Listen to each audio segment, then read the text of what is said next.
আমরা তো বারবার বলেছি একটা কমপক্ষে মানে ইয়েটা সময়টা জানা, তারিখটা জানা, যে কখন এটা দেওয়া হচ্ছে। এটা তো সম্পূর্ণ শিডিউল তো ঘোষণা করবে নির্বাচন কমিশন, কিন্তু সরকার সেটি করার ক্ষেত্রে সেটাকে ত্বরান্বিত করবেন এবং একটা ডেডলাইন দেবে যে এই সময়ের মধ্যে এটা করতে হবে।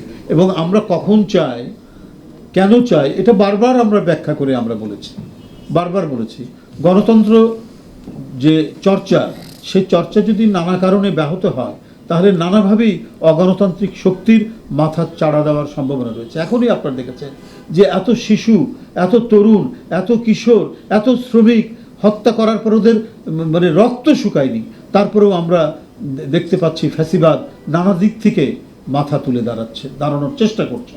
তারা নানাভাবে উকি দিচ্ছে, হুমকি দিচ্ছে, এমনকি পার্শ্ববর্তী দেশ থেকেও আমরা হুমকি শুনছি, এবং ঘাপটি মেরে থাকা দেশের মধ্যেও নানাভাবেই তারা নানা দিক থেকে মানে স্বাভাবিক একটি রাষ্ট্র সমাজের যে ছন্দ, একটা সরকারের গতি বা গণতন্ত্রের আবহের মধ্যে রাজনীতি করার যে পরিবেশ তারা স্তব্ধ করে দিয়েছিল, দেশটাকে পৈতৃক সম্পত্তি মনে করে এবং জনগণের টাকা আত্মসাৎ করে 28 লক্ষ কোটি টাকা এই 15-16 বছরে তারা পাচার করেছে। শুধু হত্যা রক্তপাত নয়, হত্যা রক্তপাত করেছে, তারা লুট করবে, তারা অন্যের সম্পত্তি দখল করবে, তারা বাড়িঘর দখল করবে বিরোধী দল, আর এই জন্য কেউ যেন কোনো টু শব্দ না করে। এই কারণেই তারা আন্দোলন, এই কারণেই তারা কণ্ঠের আওয়াজ পেলে সেটাকে রক্তাক্ত পন্থায় স্তব্ধ করেছে। এটাই তো ফ্যাসিবাদ। কারণ তারা সুখে শান্তিতে প্রজন্মের পর প্রজন্ম, শতাব্দীর পর শতাব্দী থাকবে, এই ছিল তাদের মনোবাঞ্ছা। নাহলে একটা দেশ থেকে 28 লক্ষ কোটি টাকা পাচার করতে পারে একটি রাজনৈতিক দল? ন্যূনতম দেশপ্রেম থাকলে তো এটা হওয়া সম্ভব নয়। তো সুতরাং গণতন্ত্রের যাত্রা এবং গণতান্ত্রিক চর্চা এবং অনুশীলন এটা যাতে খুব দ্রুত শুরু হয়, এই দায়িত্বটা হচ্ছে অন্তর্বর্তীকালীন সরকারের এবং তার প্রধান যিনি ডক্টর মোহাম্মদ ইউনূস সাহেবের। কারণ তার প্রতি সকল গণতান্ত্রিক শক্তির আস্থা স্থাপন করা হয়েছে। তিনি সেই আস্থার প্রতিফলন না, মানুষ সেই আস্থার প্রতিফলন দেখতে চায়।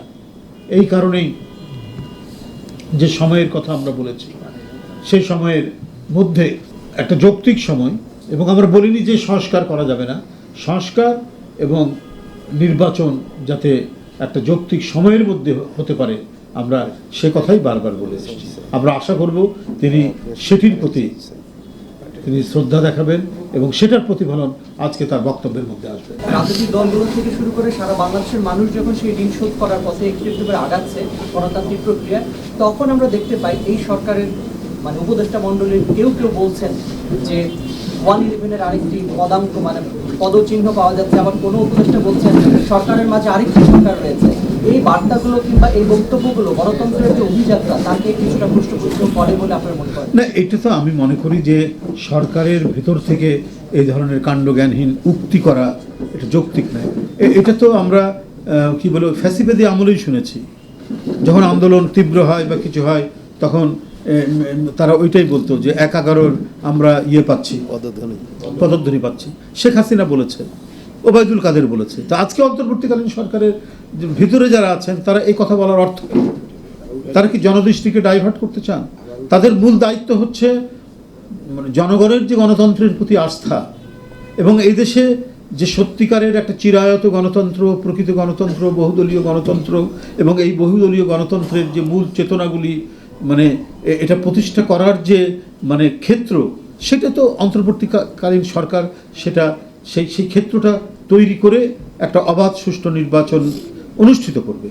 তো সেই কথাগুলো না বলে এই ধরনের কথা বলা তো জনদৃষ্টিকে ভিন্ন খাতে নিয়ে গিয়ে মানে অন্য কোনো উদ্দেশ্য হাসিল করা, এটা দায়িত্বশীল কোনো বক্তব্য হতে পারে না কোনো উপদেষ্টা। এটা কখনোই হতে পারে না। এটা কোনো হীন উদ্দেশ্য নিয়ে এই সমস্ত কথাগুলো বলা হচ্ছে। তো সুতরাং আমি বলবো যে অন্তর্বর্তীকালীন সরকারের ভেতর থেকে কেউ এই ধরনের মানে মন্তব্য কথা মানে যেটা মানুষের চিন্তা চেতনার বিরুদ্ধে যায়, যেটা মানুষের গণতান্ত্রিক আকাঙ্ক্ষার বিরুদ্ধে যায়, এবং একটা উস্কানিমূলক কোনো কিছু থাকে যার ভিতরে, এই ধরনের কথা বললে এটা বড় ধরনের খেসারত দিতে হয় জাতিকে।